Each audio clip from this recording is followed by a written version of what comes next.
טוב, אז אחרי שהבנק קיבלו ממני את החבילה הקודמת של 4,600 שקל, התקשרו אליי בטענה שזה לא לפי התקנון, לא לפי הנהלים שלהם, והם מחזירים את החבילה. מה שבאמת נכון, הם הוסיפו לאחרונה, מתישהו, שעד 1,500 ש"ח מותר לשלוח. אז החבילה בדרך אליי, בינתיים החלטתי לעמוד חבילה חדשה, והפעם כמו שהם רוצים. אז הכל מחולק, זה 800 שקל בשקלים, 130 שקל בשני כלים, 70 שקל בעשיריות, ועוד 500 שקל בחמישיות. אז הכל פה מפורט, כמו שהם רוצים בדיוק, עד 1,500 שקל. ולטענתם הם גם רוצים עד 1,000 מטבעות.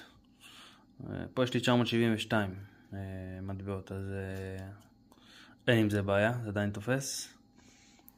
וזהו, נארוז להם את זה, כמו שאתם רואים מיליתי כמו שצריך, לפי הפירוט שהם רוצים, סכום בשח, מספר המטבעות הפגומים, כל מטבע.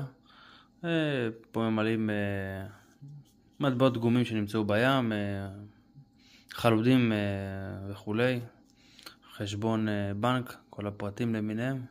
כמובן לא לשכוח גם את החלק הזה,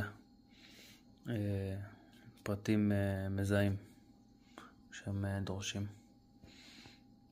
וכבר נמשיך. אז זהו, אז הרסתי את זה בקרטון הזה, קופסה הזאת, יחסית חזקה, ככה זה לא יקרה. ולא לשכוח לשים את הדף בפנים. אחרי כל זה, אני גם, מעבר לזה שאני סוגר אותו, אני עושה לו טיפה מסקינג טייפ, לחזק אותו שלא יקרה בשליחה. וזהו, וכך 1,500 שקל ארוז, כמו שצריך, לא יקרה. לא לשכוח גם להוסיף מדבקות לפי מה שהם רוצים פה, את המלל הזה. אפשר להדביק את זה בבית, אפשר להדביק את זה גם בדואר, הם עושים את זה. בדואר רשום שולחים את זה. זאת היא שוקלת כמעט 4.5 קילו. באזור ה-30-40 שקל בהגזמה, כדואר רשום.